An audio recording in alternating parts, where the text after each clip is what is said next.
Eh bien, bonsoir, chers frères et sœurs. Eh bien, je suis heureux de vous retrouver ce soir pour une émission en direct sur l'étude de l'Épître aux Romains. Donc, on va attendre un petit peu que tout le monde se mette en place et que je puisse paramétrer le son et voir si tout fonctionne correctement. Il me semble que oui. Donc, on va attendre un petit peu pour que voilà, les gens puissent me faire le retour d'infos concernant le son. Est-ce que tout est bon? Voilà, ça me semble correct. Donc, vous aurez la possibilité de chatter pendant le message si vous avez des questions en rapport avec le sujet, bien évidemment, hein, sinon ça n'a pas trop de sens.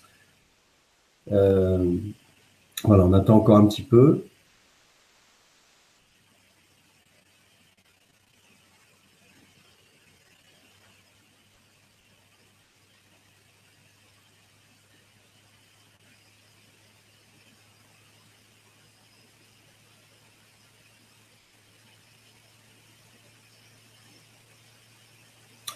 Voilà, donc on va démarrer et je vous invite à prier avec moi pour remettre ce temps au Seigneur et qu'il puisse vraiment nous conduire dans cette émission et cet enseignement autour de Romains chapitre 15. Seigneur, nous nous remettons à toi ce soir. Je te remercie pour tous les frères et sœurs qui sont connectés et qui seront connectés aussi par la suite.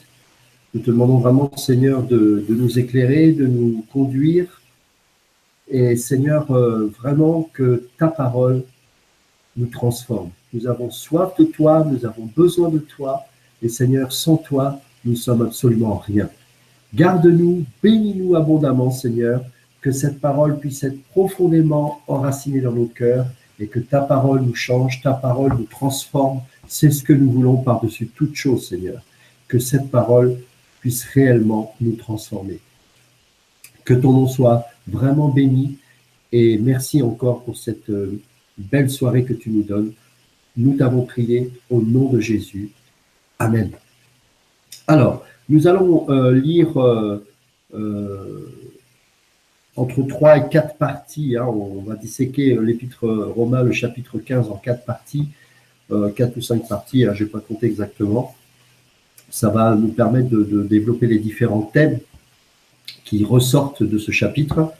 Je vous rappelle que l'épître aux Romains, il n'y a pas de chapitre à l'origine, hein, mais bon, là, maintenant que l'épître est découpée en chapitres, ça nous permet d'étudier, mais c'est important aussi de comprendre à chaque fois le contexte de chaque chapitre, parce que sinon, c'est comme si vous découpez une lettre que je vous écris en chapitre, vous risquez d'être hors sujet si vous ne tenez pas compte des lignes précédentes. Donc là, c'est la raison pour laquelle à chaque fois que j'enseigne sur ces chapitres-là, je vous explique le contexte dans lequel cela a été écrit, pour pas qu'on perde le fil et qu'on suive bien le thème de l'auteur concernant cet épître dans son ensemble, bien évidemment. Alors, nous allons lire donc Romains chapitre 15, du verset 1 jusqu'au verset 6. Donc, Romains chapitre 15, du verset 1 jusqu'au verset 6. Je commence la lecture. Nous qui sommes forts, nous devons supporter les faiblesses de ceux qui ne le sont pas et ne pas chercher ce qui nous plaît. Que chacun de nous plaise au prochain pour ce qui est bien en vue de l'édification. Car Christ n'a pas cherché ce qui lui plaisait, mais selon qu'il est écrit, les outrages de ceux qui t'insultent sont tombés sur moi. Or, tout ce qui a été écrit d'avance l'a été pour notre instruction, afin que par la patience et par la consolation que donnent les Écritures, nous possédions l'espérance. Que le Dieu de la persévérance et de la consolation vous donne d'avoir les mêmes sentiments les uns envers les autres, selon Jésus-Christ, afin que tous ensemble, d'une seule bouche, vous glorifiez le Dieu et Père de notre Seigneur Jésus-Christ. Alors, là, ce qu'il en ressort, bien évidemment, c'est l'unité. L'unité entre les chrétiens était vraiment la préoccupation de Paul. Et dans toutes les épîtres, ce qui ressort de tout cela, dans ses enseignements, c'est extirper le péché de l'assemblée pour préserver, ça c'est la première préoccupation, d'extirper le péché Et la deuxième préoccupation, c'est de conserver l'unité des chrétiens dans l'Église. L'Église universelle et l'Église locale, bien évidemment. Et bien sûr, traiter le problème du péché dans l'Église, c'est préserver l'unité de l'Église, entre autres.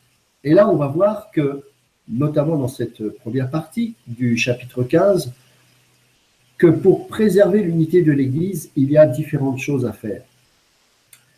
L'unité de l'Église, c'est quelque chose qui est dans le cœur même de Dieu. Pourquoi? Parce que le Père et le Fils sont un. Et que dans la volonté de Dieu, il y a toujours eu le désir de vouloir conserver l'unité avec ses enfants, avec la nation même d'Israël.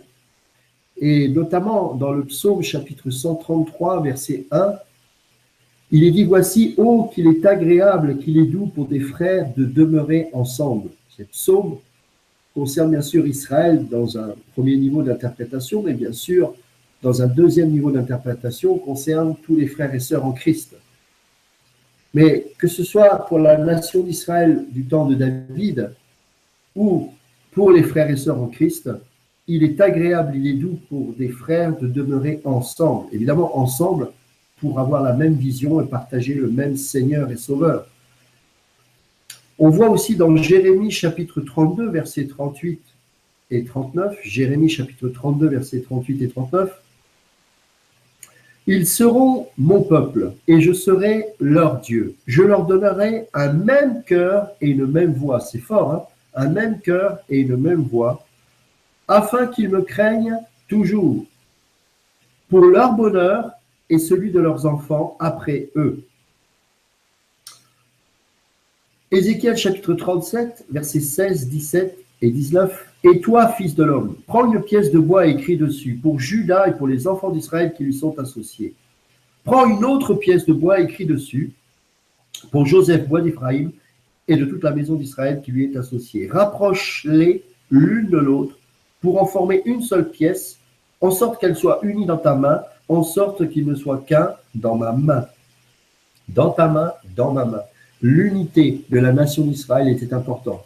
Et croyez-moi que bien que ce soit la volonté de Dieu que le royaume du Nord soit séparé du royaume du Sud, le cœur de Dieu était certainement attristé parce que, à l'origine, la nation d'Israël ne devait faire qu'une ou qu'un, je ne sais pas comment on peut dire, c'est-à-dire que le royaume du Nord et le royaume du Sud étaient une seule et même nation au départ.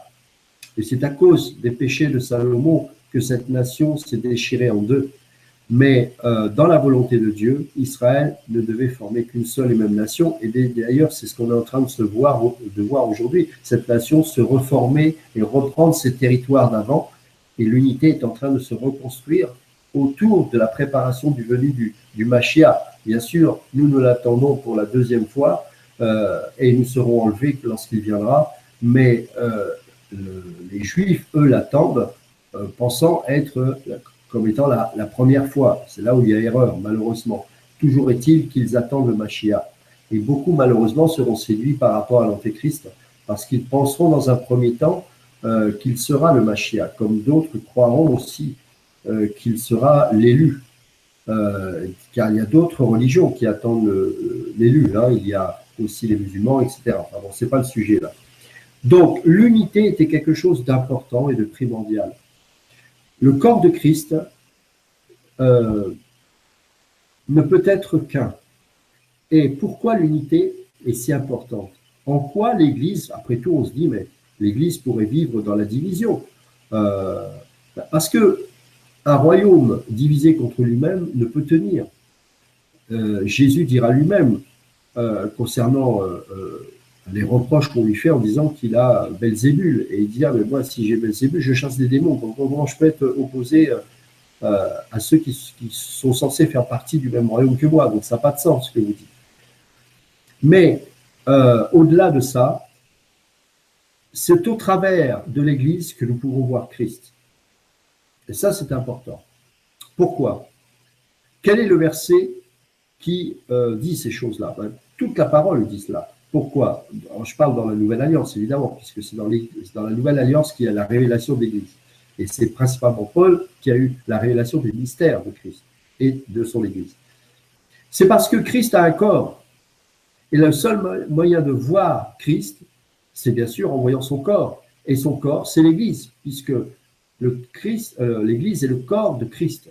Donc, s'il n'y a pas unité, les éléments qui composent ce corps sont dispersés et vous n'arriverez pas à discerner Christ puisque le corps ne sera pas formé dans son unité. Imaginez, moi je suis composé de cellules. Il y a la division dans mes cellules, elles se dispersent. Eh bien, vous ne pourrez pas me reconnaître parce que je ne serai pas formé en tant que corps puisque toutes mes cellules sont dispersées à droite à gauche. Eh bien, c'est la même chose pour l'Église. Le corps de Christ est rassemblé à nouveau dans l'unité.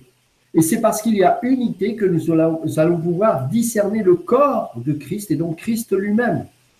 D'où l'importance de chercher l'unité par tous les moyens, et pas n'importe quelle unité, pas autour d'une dénomination, bien sûr, pas autour de passions communes, de loisirs, ou parce qu'on se sent bien, non, autour de Christ.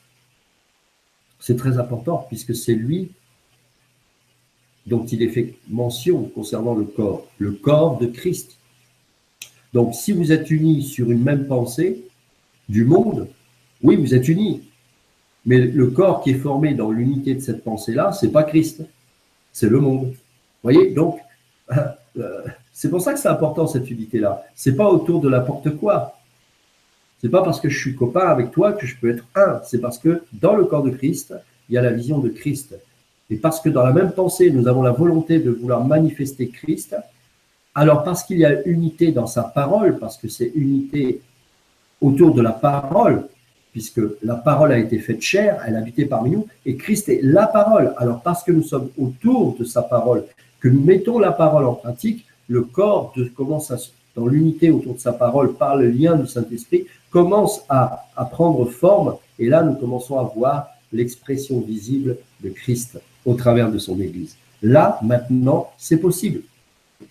Alors, Sophonie, chapitre 3, verset 9, il est écrit « Alors je donnerai au peuple des lèvres pures, afin qu'ils invoquent tous le nom de l'Éternel pour le servir d'un commun accord. » Vous voyez? Jésus lui-même dira dans Jean, chapitre 10, verset 16, « J'ai encore d'autres brebis, hein, on fait mention des non-juifs, bien sûr, qui ne sont pas de cette bergerie, Israël. Celles-là, il faut aussi que je les amène. Elles entendront ma voix et il y aura un seul troupeau, un seul berger. » Regardez, aujourd'hui, à chaque pensée d'un homme, il y a une assemblée, un ministère. Je veux dire, non. Vous savez, je disais hier que il y a des sujets que je ne partage quasiment plus aujourd'hui, pas parce que j'ai changé d'avis, même s'il y a des choses où, bien sûr, j'ai changé de position, mais là, non, c'est parce que beaucoup d'autres le prêchent, et je ne vois pas pourquoi j'en rajouterais, parce que je ne vais rien leur apporter je ne vais pas apporter un complément intéressant, susceptible d'apporter une pierre à l'édifice. Donc, restons humbles. Chacun a quelque chose. S'il est dans le don doctoral ou apostolique, pastoral, etc., il peut apporter des choses. Mais si on ne voit pas l'intérêt, sachant que tel sujet a déjà été abordé, peut-être même mieux que moi, par exemple, et que je ne vois pas ce que je peux apporter de plus, je ne vais pas le partager. Vous voyez, ça fait partie de l'unité. C'est-à-dire que oui, ce frère sur l'eschatologie, par exemple, moi je prêche beaucoup moins sur l'eschatologie parce qu'il y a tellement de bons messages sur l'eschatologie, il y a du n'importe quoi, c'est sûr, mais il y a aussi des bons messages. Et je ne vois pas ce que je pourrais apporter de plus. Le jour où le Seigneur me montrera quelque chose qui me mettra sur le cœur et je pense pouvoir apporter une pierre à l'édifice par rapport à ce sujet, je me donnerai le droit, bien sûr, de pouvoir le partager. Mais si ce n'est pas le cas, pourquoi le ferais-je? Vous voyez, ça c'est... Attention à l'ego. Souvent, les prédicateurs ont encore du mal à traiter leur ego par rapport à ça. Ce n'est pas parce qu'on a reçu quelque chose qu'il faut forcément toujours le transmettre. Regardons si vraiment, dans ce qu'on peut entendre autour de nous, le corps de Christ a besoin de ce genre de message ou pas. Et auquel cas, en fonction du besoin, on prêche, on enseigne ou pas. Vous voyez, donc c'est vraiment l'humilité. Et Paul, vous savez, n'avait pas d'ego démesuré, loin s'en faut. Il avait cette écharpe qui le brisait dans la chair pour pas qu'il s'enorgueillisse des révélations qu'il avait reçues. Et toute sa préoccupation, c'était le corps de Christ, le corps de Christ, le corps de Christ. Hein, si d'autres prêchaient Christ avec une volonté, dira-t-il, une mauvaise motivation, peu importe, Christ est prêché. Vous voyez, et Jésus adoptera cette même attitude quand d'autres iront, d'autres disciples qui n'auront pas été formés par le Maître lui-même, prêcheront Jésus-Christ de Nazareth. Et les disciples, vraiment jaloux, voulaient régler les choses. Et Jésus dira non, mais voilà, laissez-les. Christ est prêché, Christ est prêché. Vous voyez? Donc, voilà, de l'humilité. L'unité sans l'humilité, c'est impossible. Parce que là où il y a des prises de position au niveau de l'ego, il y a de la division parce que chacun confronte ses idées et personne se plie à la pensée de Christ. Donc ça ne peut pas fonctionner, bien évidemment. 1 Corinthiens, chapitre 15, verset 28, Paul dira « Et lorsque toutes choses lui auront été soumises, hein, sous-entendu Christ, à Christ, alors le Fils lui-même sera soumis à celui qui lui a soumis toutes choses, afin que Dieu soit tout en tous. » Vous voyez? Dans Apocalypse chapitre 21, versets 1 à 4, Jean écrira sur l'île de Patmos, « Puis je vis un nouveau ciel et une nouvelle terre, car le premier ciel et la première terre avaient disparu, et la mer n'était plus. Et je vis descendre du ciel d'auprès de Dieu la ville sainte, la nouvelle Jérusalem, préparée comme une épouse qui s'est parée pour son époux. J'entendis du trône une voix forte qui disait, « Voici le tabernacle de Dieu avec les hommes. Il habitera avec eux, et ils seront son peuple, et Dieu lui-même sera avec eux. Il essuiera toute larme de leurs yeux, et la mort ne sera plus. Il n'y aura plus ni deuil, ni cri, ni douleur, car les premières choses ont disparu. Il habitera avec eux, et ils seront son peuple, et Dieu lui-même sera avec eux. » Alors là, c'est l'unité totale, parfaite. Hein, nous ne ferons plus qu'un avec Dieu, ses enfants, etc., etc. Donc ça, ce sera vraiment l'unité parfaite qui n'est pas encore expérimentée dans le corps de Christ. Il y a cette volonté d'unité, on y parvient, mais on n'est pas encore dans la perfection de cette unité, bien évidemment. Dans Jean chapitre 17, verset 11, Jésus dira « Je ne suis plus dans le monde et ils sont dans le monde. Je vais à toi », vous connaissez toute cette belle prière de Jean chapitre 17, hein, « Père Saint, garde-les en ton nom que tu m'as donné, afin qu'ils soient un comme nous. » Être un comme le Fils l'est avec le Père. Donc ça, c'est vraiment important et c'est un sacré défi pour nous, l'Église. Dans Actes chapitre 2, on va le lire, on voit que à la naissance de l'Église, une des grandes caractéristiques de celle-ci, c'est l'unité. Et cette unité n'était pas seulement intellectuelle, cette unité n'était pas seulement physique ou je ne sais quoi au niveau du lieu géographique. C'était une unité de cœur, une unité d'esprit, une unité de vision. Il n'y a qu'une seule et même vision dans toutes les églises du monde entier, quelle qu'elle soit, c'est celle de Christ et Jésus-Christ glorifié. Alors, on va prendre Actes chapitre 2 et on va lire à partir du verset 41. Ceux qui acceptèrent sa parole furent donc baptisés ce jour-là. Le nombre de disciples augmenta d'environ 3000 personnes. Ils persévéraient dans l'enseignement des apôtres, dans la communion fraternelle, dans la fraction du pain et dans les prières. La crainte s'emparait de chacun, il se faisait beaucoup de prodiges et de signes miraculeux par l'intermédiaire des apôtres. Tous ceux qui croyaient étaient ensemble et ils avaient tout en commun. Ils vendaient leurs propriétés et leurs biens et ils ont partagé le produit entre tous en fonction des besoins. Chaque jour, avec persévérance, ils se retrouvaient d'un commun accord au temple. Ils rompaient le pain dans les maisons et ils prenaient leur nourriture avec joie et simplicité de cœur. Ils louaient Dieu et avaient la faveur de tout le peuple. Le Seigneur ajoutait chaque jour à l'Église ceux qui étaient sauvés.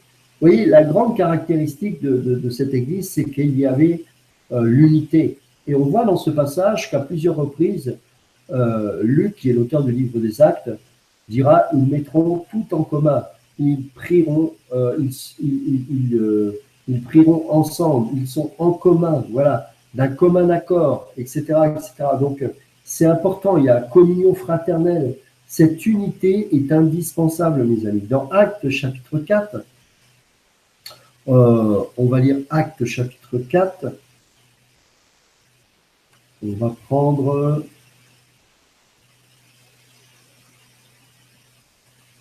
Voilà. Verset 32, la foule de ceux qui avaient cru, regardez bien, c'est magnifique. La foule de ceux qui avaient cru n'était qu'un seul cœur et qu'une âme. La foule de ceux qui avaient cru n'était qu'un cœur, pardon, et qu'une âme.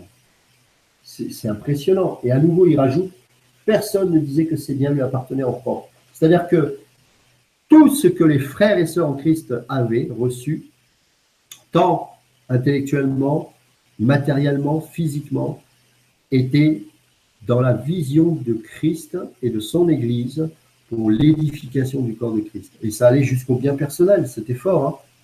Donc cette unité, mes amis, elle n'est pas à prendre à la légère. Paul dira dans 1 Corinthiens chapitre 9, versets 19 à 22, « Car bien que je sois libre à l'égard de tous, je me suis rendu le serviteur de tous afin de gagner le plus grand nombre. Avec les Juifs, j'ai été comme Juif, afin de gagner les Juifs. Avec ceux qui sont sous la loi comme sous la loi, quoique je ne sois pas moi-même sous la loi, afin de gagner ceux qui sont sous la loi. Avec ceux qui sont sans loi comme sans loi, quoique je ne sois point sans la loi de Dieu, étant sous la loi de Christ, afin de gagner ceux qui sont sans loi. J'étais faible avec les faibles, afin de gagner les faibles. Je me suis fait tout à tous, afin d'en sauver de toute manière quelques-uns. Vous voyez, il faisait abstraction de ses convictions, enfin de ses certitudes plus exactement, parce qu'on ne négocie pas avec une conviction qui est celle que nous avons reçue de Dieu. Hein. Et là, il était prêt à s'affaiblir, à s'abaisser pour justement être prêt à gagner les âmes, non pas à lui, à ses convictions personnelles, mais à Christ. Et ça, c'est le plus important. Et donc, si on a de l'ego, ça va être très compliqué d'opérer ainsi. Galates chapitre 1, verset 10, Paul dira encore, « Et maintenant, est-ce la faveur des hommes que je désire ou celle de Dieu? Est-ce que je cherche à plaire aux hommes? Si je plaisais encore aux hommes, je ne serais pas serviteur de Christ. » Vous voyez, il ne cherche pas à plaire parce que sa préoccupation première, c'est l'unité du corps de Christ pour que la doctrine puisse être assimilée, vécue, digérée pour que Christ soit glorifié. Maintenant, on va prendre les versets de cette première partie, à commencer par le verset 1, la deuxième partie du verset 1. Excusez-moi, je me suis trompé. Pardon, je me suis trompé de passage. Oui, j'ai sauté pas mal de passages, excusez-moi. On va prendre, excusez-moi, le verset 1, la première partie. Nous qui sommes forts, nous devons supporter les faiblesses de ceux qui ne le sont pas. Voilà, alors ça c'est très important. Je sais que le mot supporter, pour pas mal de frères et sœurs, malheureusement, ça devient un gros mot. C'est vrai qu'il y a des gens qui ont un caractère difficile, mais vous savez, moi je suis peut-être difficile pour quelqu'un parce que de par ma personnalité, la personne a du mal parce qu'elle est le contraire de moi. Et pourtant, si nous sommes frères et sœurs en Christ, on doit apprendre à se supporter. Supporter, ça veut dire quoi? Ça ne veut pas dire tolérer le péché de l'autre, ça ne veut pas dire accepter et faire des compromis avec la parole de Dieu, absolument pas. Supporter, c'est de comprendre que d'abord, la personne qui est en face de moi, elle avance à la vitesse qu'elle peut avec le Saint-Esprit. Et chacun de nous, nous avons un arrière-plan différent et donc on grandit en fonction de ce que le Saint-Esprit est en train de nous enseigner à chacun personnellement. Et seul Dieu sait où nous en sommes par rapport à ce niveau de croissance dans la sanctification. Donc nous devons apprendre à supporter des caractères qui n'ont pas été encore suffisamment brisés, formés. Et la perfection ici-bas n'est atteinte que lorsque malheureusement on meurt, ou si on y arrive, car il peut arriver qu'on atteint à ce moment-là une perfection ultime, et à ce moment-là, Dieu nous enlève. Mais on en est très très loin, mes amis. Et moi, le premier, j'ai besoin de mes frères et sœurs pour avancer, pour être transformé, et c'est dans le cadre. Alors, ça se fait aussi en famille, etc., mais c'est dans... N'oublions pas que l'Église, c'est une famille. C'est dans le cadre du corps de Christ que je vais pouvoir vivre cette transformation en étant confronté les uns avec les autres. Et je dois, en supportant les autres, encourager l'autre à expérimenter Dieu de plus en plus. Et le fait de le supporter va aussi moi-même me transformer, va montrer que je suis peut-être impatient, que j'ai peut-être des tendances égoïstes, égocentriques, etc. Donc tout ça, c'est bon. C'est bon tant qu'on laisse la chair mourir et le Saint-Esprit agir dans nos vies. Le mot supporter en grec, c'est bastazo. Ça désigne le fait de soulever et de porter un fardeau. Et ça signifie littéralement porter une cruche d'eau. Hein, c'est ce qu'on voit dans Marc chapitre 14, verset 13. Le fait de porter une cruche d'eau. Ou de porter un homme dans Acte 21, 35. Mais là, évidemment, supporter, c'est soulever, porter un fardeau. Donc, c'est fort. C'est pas, oh, j'ai du mal à supporter ce frère. Non. C'est, je porte son fardeau. Je prends conscience que cette personne, elle souffre, je m'engage à prier pour elle, à être disponible, etc. Vous voyez, chacun en fonction des fardeaux que nous avons pour les uns et pour les autres, eh ben, on a ça dans notre cœur, c'est le Seigneur qui met ça dans notre cœur, et c'est ce qui nous permet de nous aider, de nous soutenir les uns les autres. Et ça, eh ben, ça fait partie de l'unité. Se supporter, c'est apporter une pierre à l'édifice de l'unité. C'est très important. Et vous savez, si nous n'avons pas ça, eh bien, cette Église ne manifestera pas l'amour. L'amour, c'est concret. L'amour, c'est pas de la philosophie. L'amour, c'est notamment se supporter.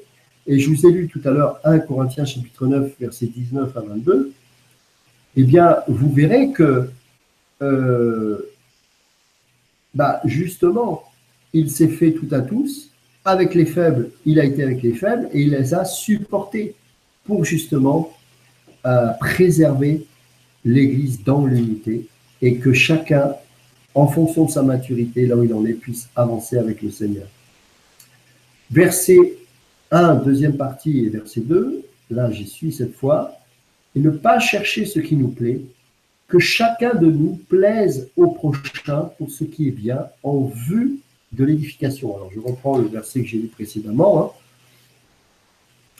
Nous qui sommes forts, nous devons supporter les faiblesses de ceux qui ne le sont pas et ne pas chercher ce qui nous plaît, que chacun de nous plaise au prochain pour ce qui est bien, en vue de l'édification. Donc, plaire, c'est pas dans le sens, ça va, je suis sympa, je te gêne pas, est-ce que je te plais, nanani. Non, c'est pas ça. C'est faire du bien à notre prochain en vue de l'édification. C'est-à-dire que chacun de nous exprime une responsabilité qui s'applique à tout le monde, sans exception, même à un apôtre. Voilà, on cherche à plaire les uns aux autres dans le sens où on se rend disponible, au service de l'autre. Hein, c'est dans ce sens-là. Philippiens chapitre 2, versets 2 à 5, vous connaissez ce passage que je cite assez souvent. Rappelez-vous, faire du bien à notre prochain, c'est favoriser à son édification. Hein. Ayez un même sentiment avec nos frères et sœurs en Christ et à partager avec eux un même amour, une même âme, une même pensée. Vous voyez, toujours l'unité, hein, toujours. À ne rien faire par esprit de parti ou par vaine gloire, mais que l'humilité nous fasse regarder les autres comme étant au-dessus de nous-mêmes. Que chacun de nous, au lieu de considérer ses propres intérêts, considère aussi ceux des autres. Il s'agit donc d'avoir en nous les sentiments qui étaient en Jésus-Christ. Vous voyez, c'est important. Nous devons avoir les mêmes sentiments. Verset 3, « Car Christ n'a pas cherché ce qui lui plaisait, mais selon qu'il est écrit, les outrages de ceux qui t'insultent sont tombés sur moi. » Vous savez, Jésus dira dans Matthieu 26, 39, « Toutefois, non pas ce que je veux, mais ce que tu veux. » Alors qu'il était à Gethsémane, dans des souffrances terribles, eh bien, parce que la croix profilée à l'horizon, c'était là une question d'heure, eh bien, il avait la peur de cela, parce que vous savez, c'est une souffrance de se préparer à la torture, avant même de souffrir physiquement, il y a une souffrance morale, une souffrance intellectuelle, une souffrance qui devient même presque physique, il en a transpiré des grumeaux de sang. Et voyez-vous, dans cet état-là, il n'a pas cherché à faire sa volonté. dit, Seigneur, éloigne de moi cette coupe. Seulement, toutefois, non pas ma volonté, mais ta volonté. Vous voyez pourquoi? Parce qu'il y avait le salut des âmes qui était en jeu.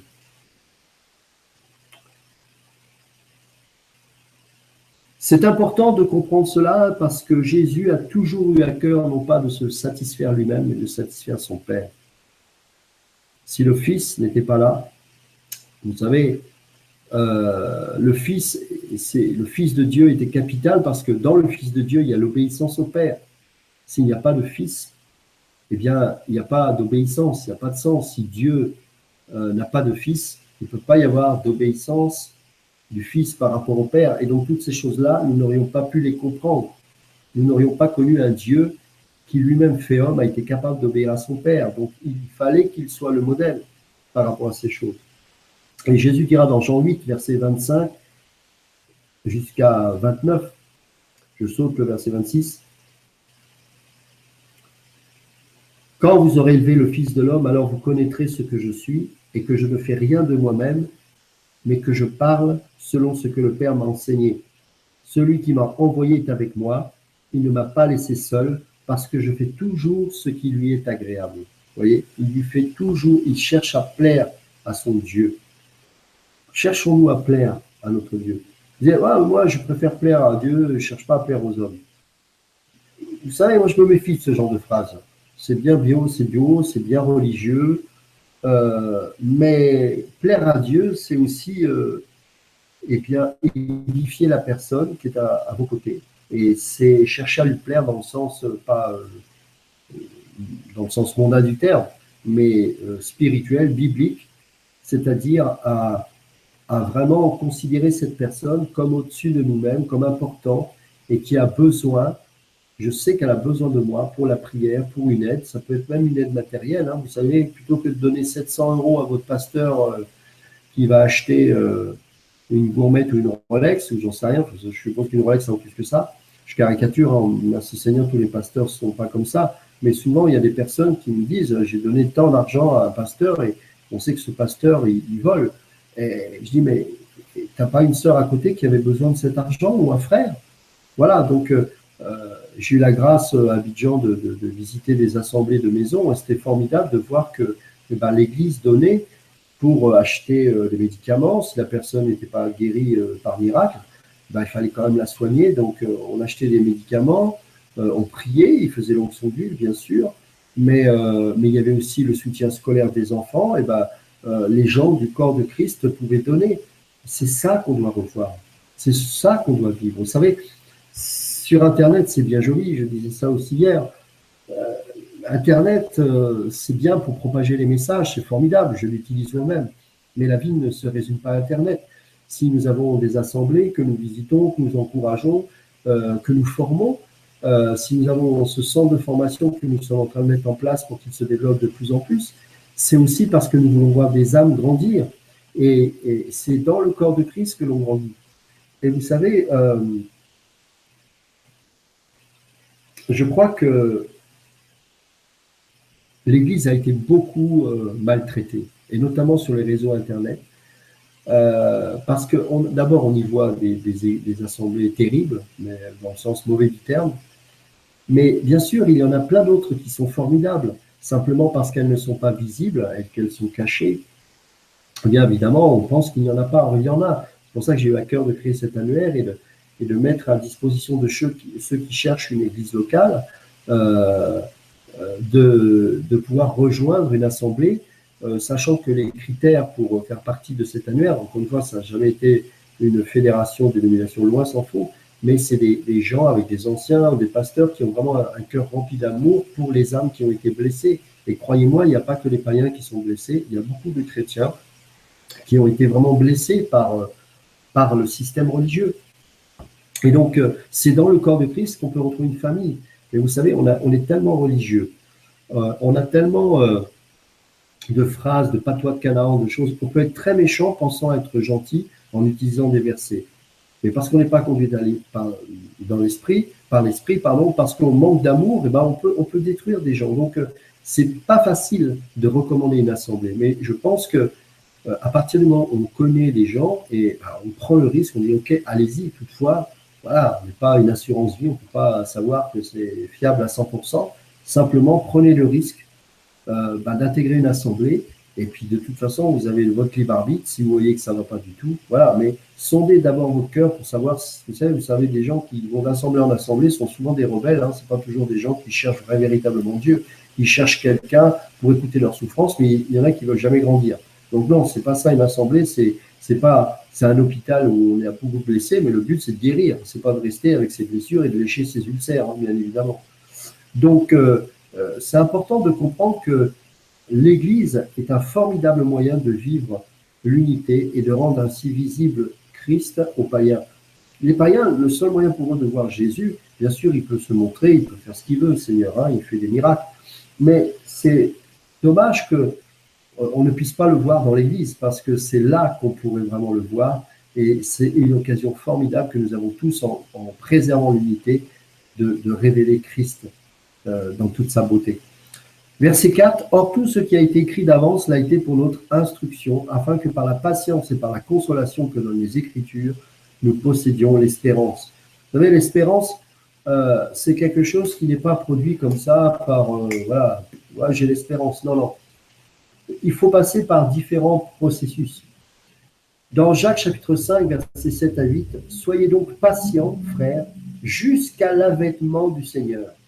Voici le laboureur attend le précieux fruit de la terre, prenant patience à son égard, jusqu'à ce qu'il ait reçu les pluies de la première et de l'arrière-saison. Vous aussi, soyez patients, affermissez vos cœurs, car l'avènement du Seigneur est proche. » Cette patience qui doit se manifester au travers de l'épreuve, eh ben, elle nous amène à une espérance, parce que si nous l'avons, cette espérance tout de suite, maintenant, c'est plus une espérance. Hein. 3 choses demeurent, la foi, l'espérance et l'amour. Mais la chose la plus importante, c'est l'amour, parce qu'au ciel, seul l'amour sera présent. La persévérance, la foi, l'espérance, on n'en aura pas besoin, puisqu'on sera enfin au ciel. La foi, on n'en aura plus besoin parce que Jésus sera là. Mais l'amour, c'est ce qui va gérer ce royaume. Le ciel va être, ça va être l'oxygène du ciel. Donc ça c'est important. Mais ici-bas, l'épreuve est une grâce parce que cette épreuve teste notre patience. Et n'oubliez pas que la patience est un fruit de l'esprit. Et nous devons manifester cela. Et cela produit cette espérance. Et je trouve que même si c'est douloureux, vous savez, Jacques disait aussi, la mise à l'épreuve de votre foi produit la patience. Cette foi éprouvée produit la patience parce qu'on attend, et cette patience, elle se manifeste. Pourquoi? Parce qu'il y a une espérance. C'est qu'un jour, Jésus viendra nous chercher. Ce n'est pas forcément que Jésus viendra nous délivrer d'une situation donnée, particulière, ici-bas, bien qu'il puisse le faire et bien qu'on puisse avoir cette espérance. Mais j'ose espérer que vous qui êtes enfants de Dieu, vous ne vous arrêtez pas à cette forme d'espérance. Car il y a une espérance bien plus grande et bien plus belle qui est celle de l'avènement du Seigneur. Et quand bien même il ne répond pas à vos besoins particuliers ici présents, sachez que de toutes les façons, il répondra à l'espérance de toutes les espérances, à savoir qu'il va revenir chercher son Église. Et nous sommes son Église. Alléluia. Et ça, c'est merveilleux. Donc, la patience, la persévérance au travers de l'épreuve, hein, on persévère, on manifeste la patience et on a cette espérance, et bien tout cela fait partie de l'unité également. On se supporte, on cherche à plaire à notre Dieu, mais on aide les uns et les autres, on reste humble, on est patient, persévérant, avec cette même espérance, et tous avec cette même espérance, parce que nous n'avons qu'une seule et même espérance, ça conserve l'unité dans l'Église. Verset 5, que le Dieu de la persévérance et de la consolation vous donne d'avoir les mêmes sentiments les uns envers les autres selon Jésus-Christ.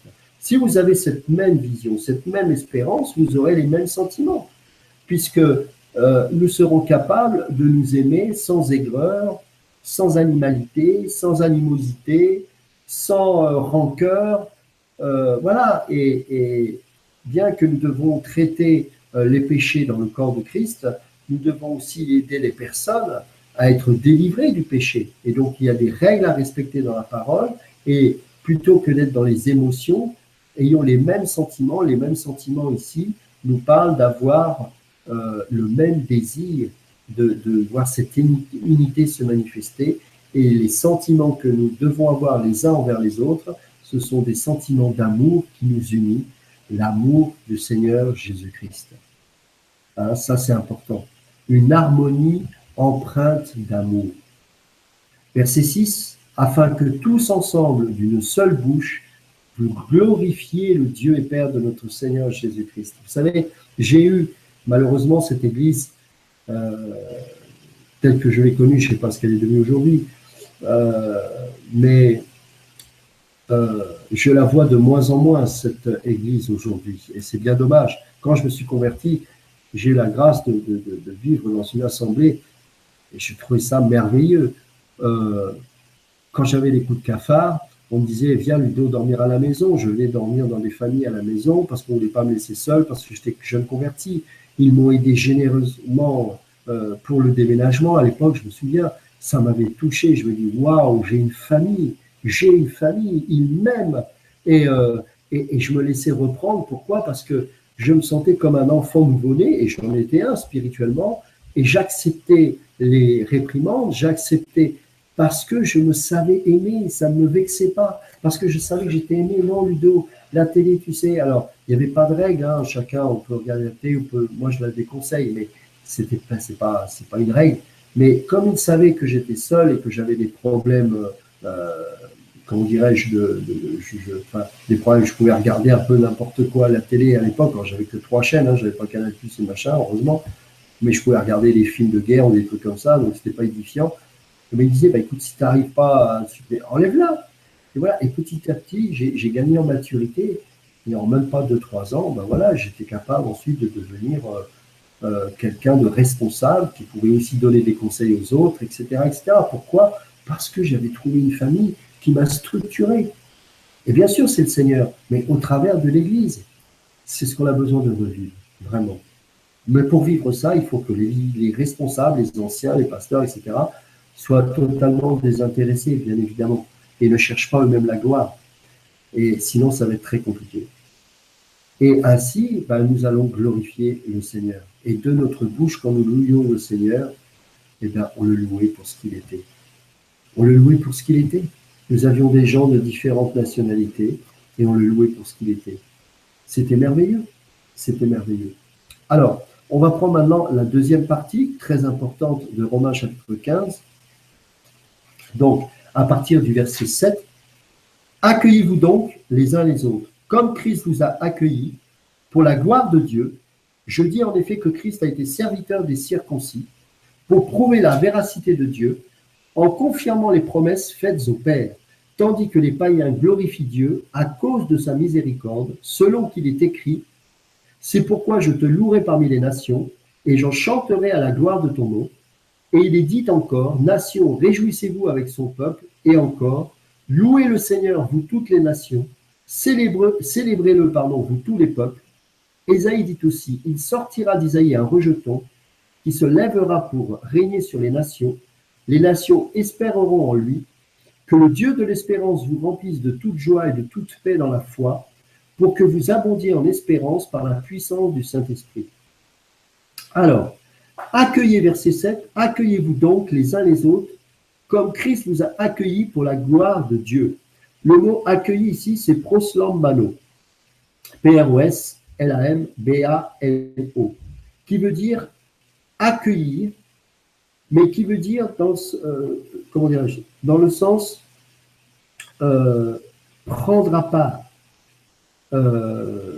reprendre.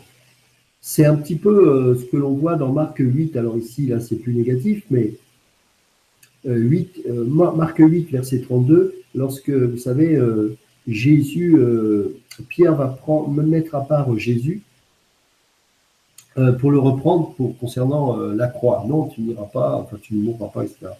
Donc, là, évidemment, c'est négatif. Mais sinon, dans le sens positif, comme c'est exprimé là, ça veut dire accueillir à soi quelque chose ou quelqu'un avec un soin particulier. C'est pas un accueil, j'ouvre la porte, bonjour, vous allez bien? Non, c'est pas ça. C'est quelque chose de plus profond. C'est vraiment quelqu'un que l'on accueille en prenant un soin particulier. Vous savez, quand on regarde une personne, on doit être concentré, on doit l'écouter. Elle doit être la personne la plus importante. Prendre soin de cette personne, l'écouter, c'est important. Pas essayer de couper sans cesse la parole de cette personne, c'est blessant. Ou alors aller ailleurs dans ses pensées ou tourner la tête. Non, non. Accueillir, c'est pas service d'accueil dans une église. Accueillez-vous. C'est accueillir à soi quelque chose ou quelqu'un avec un soin particulier. Elle doit se sentir la personne la plus importante. Quand je venais dans l'église, je me rappelle, c'était mes frères et sœurs, Ludo, on est content de te voir. Je me savais aimé, je me sentais accueilli. Voilà. Et on ne m'accueillait pas parce que j'avais une belle offrande. On ne savait pas combien je donnais et ce n'était pas plus mal. Pas parce que j'avais une bonne réputation, je n'étais pas prédicateur, on m'accueillait parce que j'étais un enfant de Dieu. Et tous, on s'accueillait ainsi. Oh, ce n'était pas parfait, mais on tendait tous vers ça. Et quand il y avait des différends, on faisait tout pour les régler, parce que le but, c'était l'unité. C'est ça l'Église. Vous voyez? Les uns les autres. C'est important. Donc, Jésus dira, dans Jean chapitre 7, verset 37, « Venez à moi, si quelqu'un a soif, qu'il vienne à moi et qu'il boive. » Vous voyez le sens de l'accueil. Jésus, il s'est donné complètement. Si j'ai un problème, je sais que je peux aller voir Jésus à tout moment. Mais est-ce que je peux dire autant au moins d'un frère ou d'une sœur? Je sais que beaucoup vont être tristes en entendant cela parce qu'en réfléchissant, ils vont se dire peut-être pour certains, non. Mais si c'est le cas, ne soyez pas tristes car Jésus est là. Parce qu'il dit dans Matthieu 11, 28, « Venez à moi, vous tous qui êtes fatigués et chargés, et je vous donnerai du repos. » Il est toujours là, même si vous n'avez pas ce type d'assemblée, même si vous ne trouvez pas des frères et sœurs en Christ. Sachez que Dieu est là et que Jésus est là. Et vous savez, il existe encore des assemblées où il y a ce genre d'accueil, vraiment. Et dans Luc chapitre 15, versets 3 à 7, Jésus manifeste ce cœur-là d'accueillir, de prendre soin, comme un berger prend soin d'une brebis pour la restaurer. Lequel d'entre vous, s'il a 100 brebis et qu'il en perde une, ne laisse les 99 autres dans le désert pour aller à la recherche de celle qui est perdue jusqu'à ce qu'il la trouve. C'est-à-dire qu'il cherche. Il cherche. Où est-ce qu'elle est? Est-ce qu'elle est là dans les rocs? Est-ce qu'elle est dans les broussailles? Il cherche. Lorsqu'il l'a trouvée, il la met avec joie sur ses épaules. Et de retour à la maison, il appelle ses amis et ses voisins et leur dit « Réjouissez-vous avec moi, car j'ai trouvé ma brebis qui était perdue. De même, je vous le dis, il y aura plus de joie dans le ciel pour un seul pécheur qui se repent que pour 99 justes qui n'ont pas besoin de repentance. » Waouh!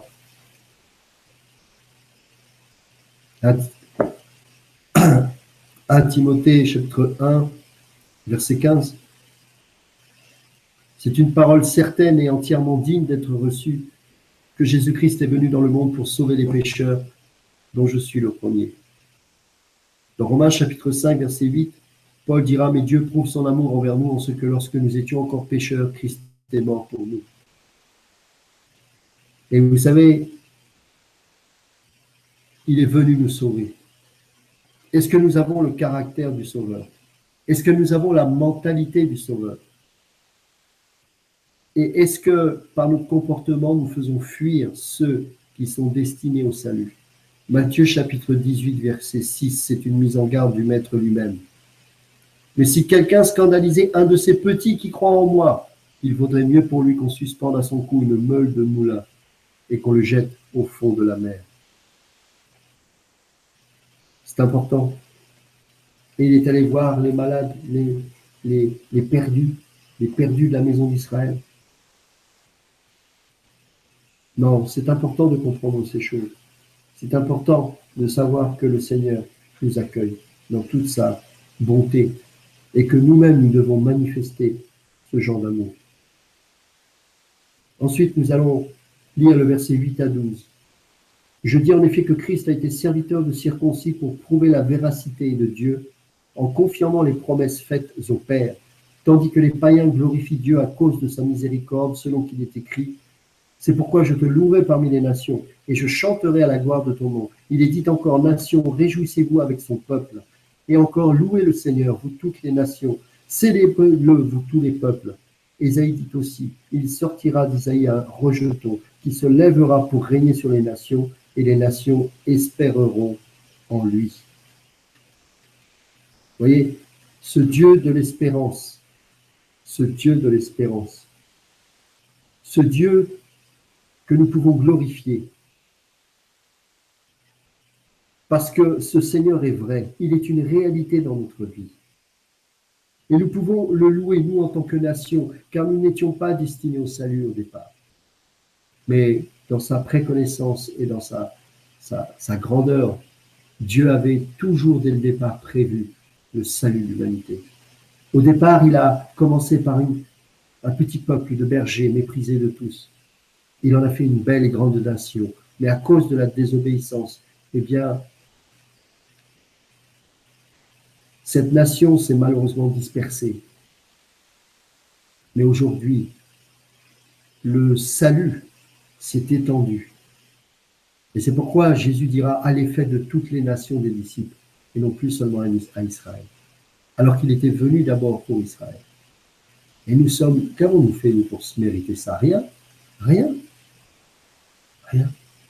Et quand on voit l'Église, on doit voir tout ça derrière. Et ça doit rendre gloire à Dieu, de voir toutes ces nations réunies dans le même corps de Christ, eux qui étaient destinés à l'enfer. C'est fantastique. C'est fantastique. Versets 14 à 21. Pour ce qui vous concerne, mes frères, je suis moi-même persuadé que vous êtes pleins de bonnes dispositions, remplis de toute connaissance et capables de vous exhorter les uns les autres. Cependant, à certains égards, je vous ai écrit avec une sorte de hardiesse, comme pour réveiller vos souvenirs, à cause de la grâce que Dieu m'a faite d'être ministre de Jésus-Christ parmi les païens. Je m'acquitte du divin service de l'évangile de Dieu, afin que les païens lui soient une offrande agréable, étant sanctifiés par l'Esprit Saint. J'ai donc sujet de me glorifier en Jésus-Christ, pour ce qui regarde les choses de Dieu, car je n'oserais pas mentionner une chose si Christ ne l'avait pas faite par moi, pour ramener les païens à l'obéissance, par la parole et par les actes, par la puissance des miracles et des prodiges, par la puissance de l'Esprit de Dieu. Ainsi, depuis Jérusalem et les pays voisins jusqu'en Illyrie, j'ai abondamment répandu l'évangile de Christ, et je me suis fait honneur d'annoncer l'évangile là où Christ n'avait point été nommé, afin de ne pas bâtir sur le fondement d'autrui, selon qu'il est écrit, ceux à qui il n'avait point été annoncé verront, et ceux qui n'en avaient point entendu parler comprendront. Donc on va prendre ces deux versets de cette partie-là, 14 et 15. Pour ce qui vous concerne, mes frères, je suis moi-même persuadé que vous êtes pleins de bonnes dispositions, remplis de toute connaissance et capables de vous exhorter les uns les autres. Cependant, à certains égards, je vous ai écrit avec une sorte de hardiesse, comme pour réveiller vos souvenirs à cause de la grâce que Dieu m'a faite. Alors, nous devons nous exhorter les uns les autres. Et ça fait partie de la conservation de l'unité de l'Église aussi. On doit s'accueillir, se reprendre, se supporter, mais on doit s'exhorter. Et vous savez, ce n'est pas en faisant de la relation d'aide qu'on va être exhorté. Ce n'est pas en essayant d'assommer les gens avec notre connaissance. C'est avec la parole de Dieu conduit par le Saint-Esprit.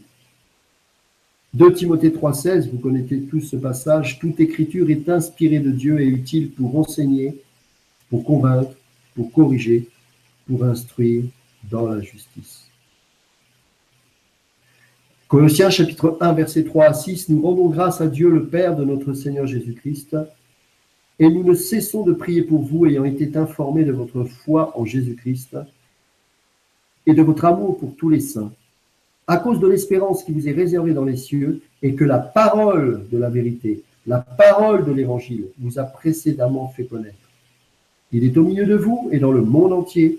Il porte des fruits et les s'accroît, comme c'est aussi le cas parmi vous depuis le jour où vous avez entendu et connu la grâce de Dieu, conformément à la vérité. Cette parole de Dieu a cette capacité de changer les cœurs. Encore faut-il y mettre l'obéissance. L'obéissance. Colossiens chapitre 3, versets 12 à 17. Que les enseignements de Christ vivent dans votre cœur, vous enrichissant par sa sagesse véritable. Instruisez-vous et aidez-vous les uns les autres, en cheminant sur la bonne voie par vos psaumes et vos hymnes et des cantiques chrétiens, chantant les louanges de Dieu d'un cœur joyeux. Et quel que soit le travail que vous ayez peut-être à faire, faites tout au nom du Seigneur Jésus, en rendant par lui des actions de grâce à Dieu le Père. Voyez? Et l'enseignement, bien sûr, il faut connaître la doctrine, mais cette doctrine doit être concrète. C'est-à-dire qu'elle doit à chaque fois me donner un défi pour les jours à venir, les heures à venir. J'ai entendu cette parole, ça m'a encouragé, ça m'a repris. Dans tous les cas, ça m'exhorte. Et nous, les uns les autres, il n'y a pas que le pasteur ou les anciens qui doivent exhorter. Chacun, nous devons nous exhorter les uns les autres autour de la parole. Que ce livre de la loi ne s'éloigne point de ta bouche. Médite-le jour et nuit pour agir fidèlement selon tout ce qui est écrit. C'est alors que tu auras du succès dans tes entreprises. C'est alors que tu réussiras. Et tous les Juifs méditent la parole depuis leur plus tendre enfance. Alors que nous nous contentons de petites miettes, pensant que ça suffira pour le restant de la semaine à venir. Mes amis, l'exhortation, ce n'est pas une petite tape dans le dos ou un petit verset sorti du contexte. C'est une parole que nous allons mâcher pendant des jours et des jours et des jours. C'est une parole que nous allons méditer, apprendre, comprendre, saisir, et qu'à chaque fois que nous venons dans une assemblée ou que certains exhortent ou partagent la parole, cela puisse être un défi pour nous, pour nos journées à venir. Ça ne doit pas seulement être un truc, on sort de là et on a déjà oublié, qu'est-ce qu'il avait dit déjà? Non, c'est pas normal. Et ça doit être tous les jours, cette parole, tous les jours, tous les jours. Et l'idéal, ce serait même que l'Église de Jésus-Christ se rassemble tous les jours. Et oui, sans règle, sans imposer quoi que ce soit, mais avec un désir, comme une famille qui aimerait tellement se retrouver ensemble.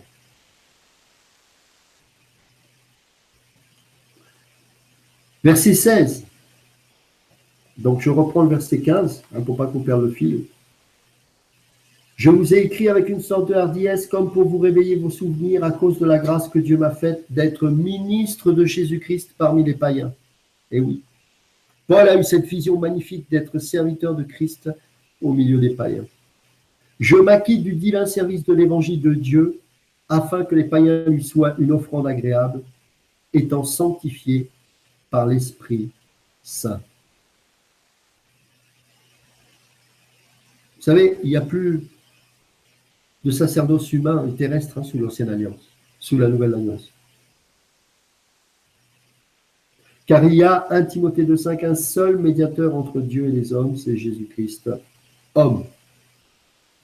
Donc, nous sommes tous responsables. Et en tant que ministre de Jésus-Christ, ça veut dire serviteur.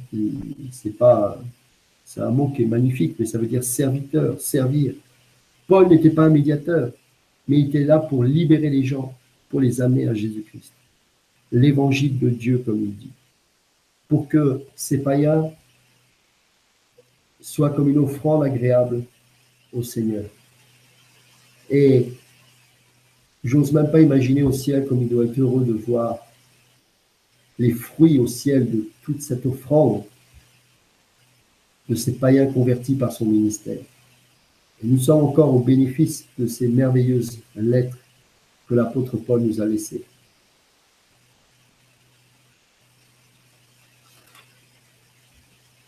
Le mot ministre ici, c'est le mot léturgos.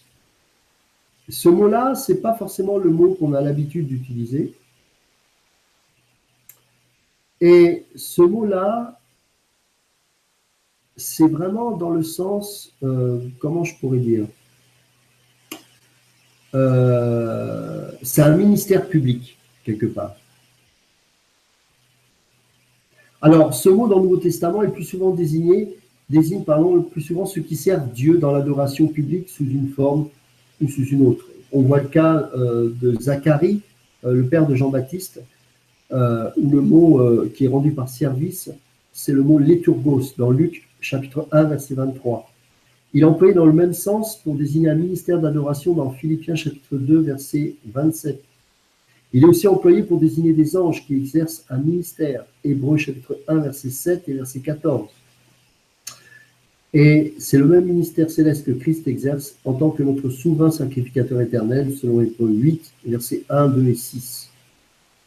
Donc Paul, ici, là, s'acquitte au sens figuré du divin service de l'évangile de Dieu auprès des païens.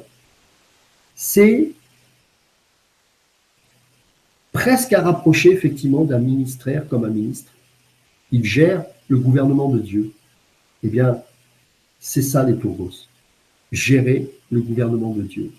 Mais on ne le gère pas comme un ministre sur cette terre, heureusement. On le gère en étant serviteur. Alors, versets 17 à 19. J'ai donc sujet de me glorifier en Jésus-Christ pour ce qui regarde les choses de Dieu, car je n'oserais pas mentionner une chose si Christ ne l'avait pas faite par moi, pour amener les païens à l'obéissance, par la parole et par les actes, par la puissance des miracles et des prodiges, par la puissance de l'Esprit de Dieu.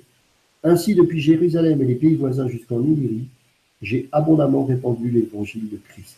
Donc là, on voit qu'il parle de son ministère et comment il a été utilisé parmi toutes ces régions qu'il a citées et ces villes pour propager l'évangile au milieu des païens.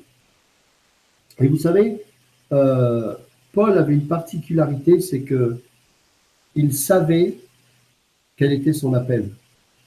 Et il n'allait pas empiéter sur les appels des autres. Et pourtant, à l'époque, je pense qu'il n'y avait pas beaucoup de gens appelés, sachant que ce ministère venait de démarrer et que l'Église venait de naître quelques années, peut-être une dizaine d'années avant. Donc, il pourrait dire, c'est bon, j'y vais. Non, non, vous relisez le livre des Actes, il se soumettait au Saint-Esprit, et franchement, c'était quelqu'un qui n'était pas désécurisé si quelqu'un d'autre prêchait l'Évangile. Il a encouragé des prédicateurs comme Apollos, et il a su aussi former des disciples et les envoyer assez rapidement. Il précisera aussi qu'il n'aura pas été sur le terrain d'autrui. Il n'a pas pris la place de Pierre ni de Jacques à Jérusalem. Il a vraiment eu cette vision. Et moi, j'aime ça. Dans 2 Corinthiens chapitre 10, versets 13 à 16, il renforce ce caractère qu'il a, ce côté-là, de dire, voilà, je ne vais pas vers la facilité. Pour nous ne voulons pas nous glorifier outre mesure, mais seulement dans la limite du champ d'action que Dieu nous a assigné en nous amenant jusqu'à vous. Voilà. C'est important ça. Dans la limite du champ d'action que Dieu nous a assigné en nous amenant jusqu'à vous. Nous ne dépassons pas nos limites, comme si nous n'étions pas venus jusqu'à vous, car c'est bien jusqu'à vous que nous sommes arrivés avec l'évangile de Christ. Nous ne nous glorifions pas des travaux d'autrui qui sont hors de nos limites, mais nous avons l'espérance que si votre foi augmente, de devenir encore plus grand parmi vous dans notre propre domaine, en évangélisant les contrées situées au-delà de chez vous, au lieu de nous glorifier de ce qui a été fait dans le domaine des autres. Et voyez-vous, il va rajouter au verset 23, par les travaux bien plus, par les coups bien plus, souvent par les emprisonnements, de Corinthiens 11, 23, 27. Souvent en danger de mort. 5 fois j'ai reçu des Juifs, 40 coups voisins. 3 fois j'ai été battu de verge. 1 fois j'ai été lapidé. 3 fois j'ai fait naufrage. J'ai passé 1 jour et 1 nuit dans l'abîme. fréquemment en voyage. J'étais en péril sur les fleuves, en péril de la part des brigands, en péril de la part de ceux de ma nation, en péril de la part des païens, en péril dans les villes, en péril dans les déserts, en péril sur la mer, en péril parmi les faux frères. J'étais dans le travail et dans la peine, exposé à de nombreuses veilles, à la faim et à la soif, à des jeûnes multipliés, au froid et à la nudité. Et il dira à la fin de sa vie, dans 2 Timothée 4,7, « J'ai combattu le bon combat, j'ai achevé la course, j'ai gardé la foi. » Et c'est exactement la même pensée qu'il va développer au verset 20 et 21 de Romains 15. « Je me suis fait honneur d'annoncer l'évangile là où Christ n'avait point été nommé, afin de ne pas bâtir sur le fondement d'autrui. » Vous voyez, selon qu'il est écrit, ceux à qui il n'avait pas été annoncé verront, et ceux qui n'en avaient point entendu parler comprendront. Moi, personnellement, je suis triste. La vision que j'ai, d'abord, c'est pas la mienne, c'est la vision biblique. J'ai pas reçu quelque chose qui tombe du ciel. Hein. Quand les gens commencent à parler comme ça, partez vite en courant, ça sent la secte. C'est tout simplement une vision que l'Église doit avoir, une vision missionnaire. C'est très facile pour moi d'aller dans un endroit où il y a du monde, où il y a des chrétiens, et je peux vous assurer que si je démarre une salle là-bas, la salle, il y aura du monde. Les premiers séminaires que j'ai faits ici, du côté d'Orléans, etc., j'ai choisi des endroits, d'ailleurs, c'était pas le premier, c'était très loin d'Orléans, c'était en pleine campagne. Et c'était plus ou moins voulu parce que j'ai voulu commencer à m'habituer à avoir cette mentalité de missionnaire. Je crois que si on a vraiment un appel et qu'on a à cœur que les âmes soient restaurées et guéries, il y a un travail d'évangélisation que nous devons faire, mais surtout, là où nous sommes, là où nous habitons, nous devons être des témoins. Personnellement, j'ai ouvert ma maison dans l'endroit où j'habite et je connais quasiment presque tout le village, pas parce que j'ai balancé des traités partout, j'ai annoncé l'évangile, mais parce que j'ai participé à la vie de mon village depuis que j'y habite. Les gens connaissent ma position. Je ne prêche pas forcément. Il m'arrive de faire même de l'eschatologie dans un bar où il y a un café qui fait vivre un peu le village, où tout le monde se retrouve. Il m'arrive d'aller à des enterrements parce qu'il y a des gens que j'ai appréciés et donc quand on m'invite, ben, j'y vais. Ça me permet de voir les gens qui sont autour, etc. Il y a une communauté gitane que j'aime beaucoup aussi et avec qui j'ai pu prier, partager la parole et nous nous voyons encore régulièrement. Et ben voilà, c'est une vision missionnaire dans le sens où c'est vrai que c'est pas aller vers la facilité, hein, mais on va là où les besoins sont grands. Et moi, je ne crois pas que les Français soient durs à atteindre. C'est parce qu'on n'est pas crédible. C'est parce qu'on est religieux. Parce qu'on n'ose pas aller dans certains endroits. C'est parce qu'on parle un patois de Canaan. Parce qu'il y a on manque de naturel, on manque de sincérité, on manque de vérité. Actuellement, il y a une famille qui nous a rejoints, une famille qui connaît déjà le Seigneur. Mais je suis convaincu qu'il y aura des gens de ce village qui viendront. Ça doit se faire en douceur, sans fanfare ni trompette, parce qu'il faut être sage et prudent, surtout en ces temps de la fin. Mais c'est facile de prêcher avec un microphone en beuglant et en disant n'importe quoi. Vous savez, c'est pas parce que vous criez « Repentez-vous, Jésus revient » que les gens comprennent ce que vous êtes en train de raconter. Et ça satisfait plus l'ego qu'autre chose. Mais il faut aller dans le cœur, sur le terrain, aimer les gens, être patient, jeûner, prier dans le secret de votre chambre, mettre votre famille à contribution, votre femme, vos enfants, pour partager les besoins du village, de toutes ces choses-là. Et vous verrez si Dieu n'est pas capable d'amener des âmes. Moi, je reste convaincu que c'est possible. Et je ne cherche pas à aller sur les terrains d'autrui, ça ne m'intéresse pas. Je ne cherche pas à ramener des chrétiens. Bien sûr, il y en a qui viennent parce qu'ils sont brisés, blessés par la religion. Et nos bras sont grands ouverts pour cela. Mais je crois aussi qu'il faut penser à ceux qui se perdent. Malheureusement, ce n'est pas vraiment sur Internet qu'ils vont être touchés quand j'entends certaines personnes. Mais je crois que c'est au travers de notre sincérité, notre véritable amour. Vous savez, Jésus, c'était quelqu'un qui usait ses chaussures, ses sandales. Il a passé beaucoup de temps à marcher, à aller chez des gens de mauvaise vie. Est-ce que nous aurions osé aller chez Zachée, le collabo, ou chez des prostituées, ou manger même avec des religieux qu'on dénonce, ou je ne sais pas quoi d'autre encore. Pourtant, Jésus l'a fait. Et lui, il n'a pas cherché à avoir une réputation. D'ailleurs, la réputation, il n'en avait pas dès le début de son ministère. C'était un homme vrai, mais un homme qui aimait les gens. Et c'est ce Dieu-là que j'aime. C'est un Dieu qui est accessible.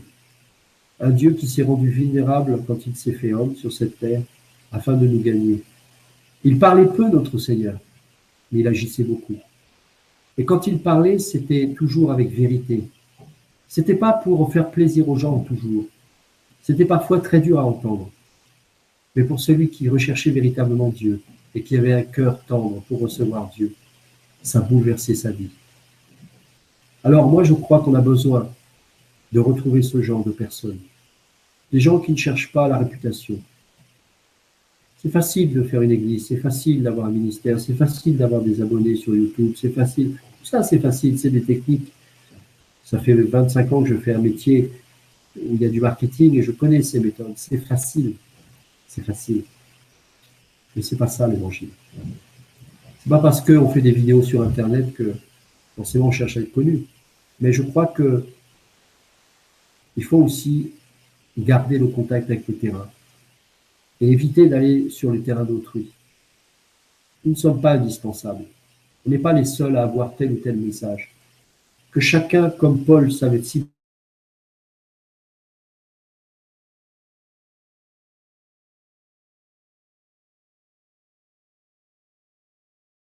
en dehors de leur champ de mission, en dehors de leur capacité.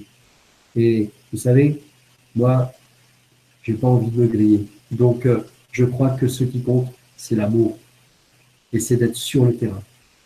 Et je reste convaincu que vous qui écoutez ce message-là, ou qui regardez cette vidéo, vous êtes d'accord avec ça, parce que c'est un grand besoin. Nous avons besoin de missionnaires. C'est la raison pour laquelle nous avons à cœur de faire ce centre de formation. Et petit à petit, on va rentrer dans cette dimension-là. Parce que toutes ces conférences, ces séminaires qu'on voit à droite, à gauche, moi personnellement, il y a longtemps que j'ai mis tout ça de côté. Je crois qu'il faut revenir sur le terrain de la mission véritable. Ne plus être des touristes évangéliques, mais vraiment s'occuper des âmes et les aimer. Et vous savez, même si c'est un par un, une âme. Un par un. Une âme par une. Ça, c'est précieux.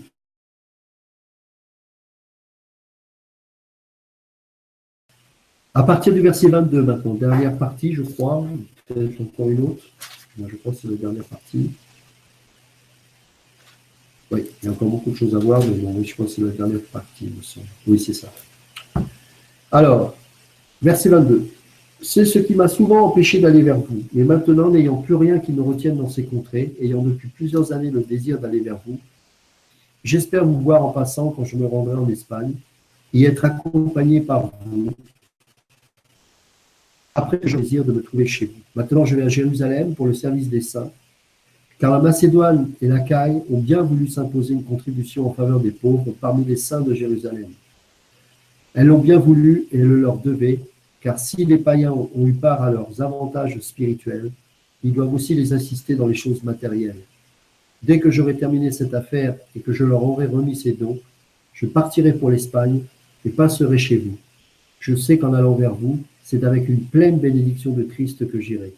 Je vous exhorte, frères, par notre Seigneur Jésus-Christ et par l'amour de l'Esprit, à combattre avec moi en adressant à Dieu des prières en ma faveur, afin que je sois délivré des incrédules de Judée et que les dons que je porte à Jérusalem soient agréés des saints, en sorte que j'arrive chez vous avec joie, si c'est la volonté de Dieu et que je jouisse au milieu de vous de quelque repos. Que le Dieu de paix soit avec vous tous. Amen. Vous savez, à l'époque, on terminera là, les collectes des différentes églises, et notamment ici, c'est celle qui a été faite pour l'église de Jérusalem, qui était en grande difficulté, il y avait de la famine et beaucoup de pauvreté. Hein. Vous savez, ne prêchez pas la prospérité à l'époque, hein. Ça ne les intéressait pas.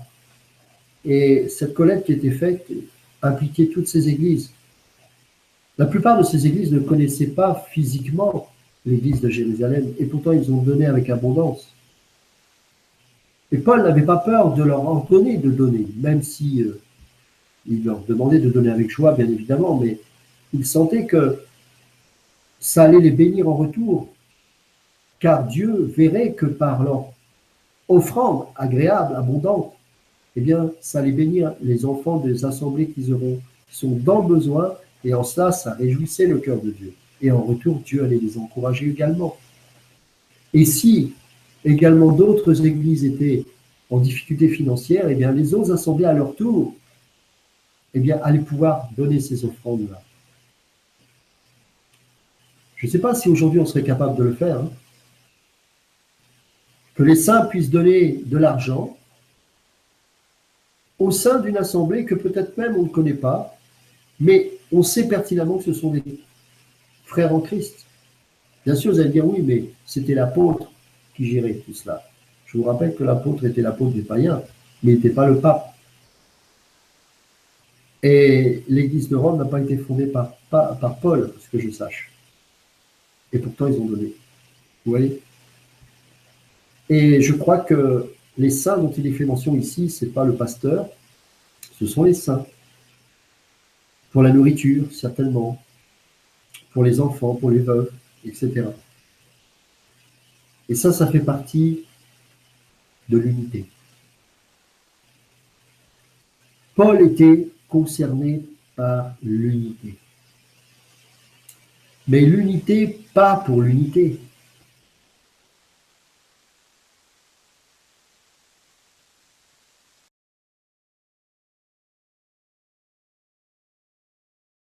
Persécuté, et surtout pour le ministère de Porte Ouverte, qui, grâce à ce ministère-là, permet à tous les chrétiens de différents horizons du monde entier de pouvoir donner, d'encourager tous ceux et celles qui sont persécutés à cause de leur foi dans le monde.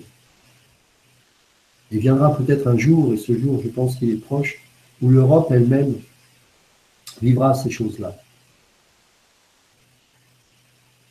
Donc, je voudrais vous encourager, mes frères et sœurs, à avoir cette vision-là.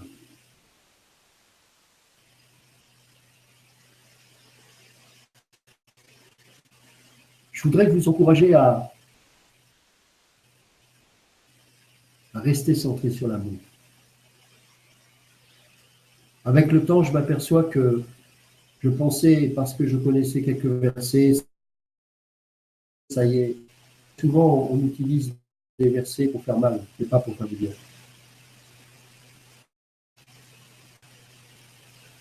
L'unité n'est possible que si nous manifestons l'amour de Dieu. La sanctification n'est possible que si l'amour de Dieu est. Et ça. Et je voudrais vous lire en traduction libre François Xavier, qui était missionnaire au VIe siècle. Et vous allez pouvoir lire cela. Je pense qu'il est disponible sur Internet, mais je vais vous le lire en comme conclusion. Vraiment, j'espère que cela va vous toucher également, de voir la qualité de cette prière, car c'est en même temps une prière, et de voir combien on a besoin de revenir nous-mêmes à ce type de prière. Mon Dieu, je t'aime. Non parce que j'espère les cieux. Non parce que ceux qui ne t'aiment pas sont perdus à jamais. Oh mon Jésus, sur la croix, ton amour m'a saisi. Pour moi, tu as supporté les clous et la lance et de multiples disgrâces. D'innombrables souffrances et tourments et une angoisse extrême tu as enduré, jusqu'à la mort même. Et tout cela pour moi qui étais ton ennemi. Alors pourquoi, ô Jésus-Christ béni, ne devrais-je pas t'aimer comme il se doit? Non pour gagner le ciel, ni pour échapper à l'enfer, non dans l'espoir de recevoir, ni pour obtenir une récompense. Mais comme toi, tu m'as aimé. Ô Seigneur, toujours rempli d'amour, ainsi je veux t'aimer, et je t'aimerai. Et tes louanges, je chanterai, car tu es mon Dieu bienveillant et mon roi éternel. Que Dieu vous bénisse et à très bientôt pour le dernier chapitre de l'Épître aux Romains. Soyez bénis.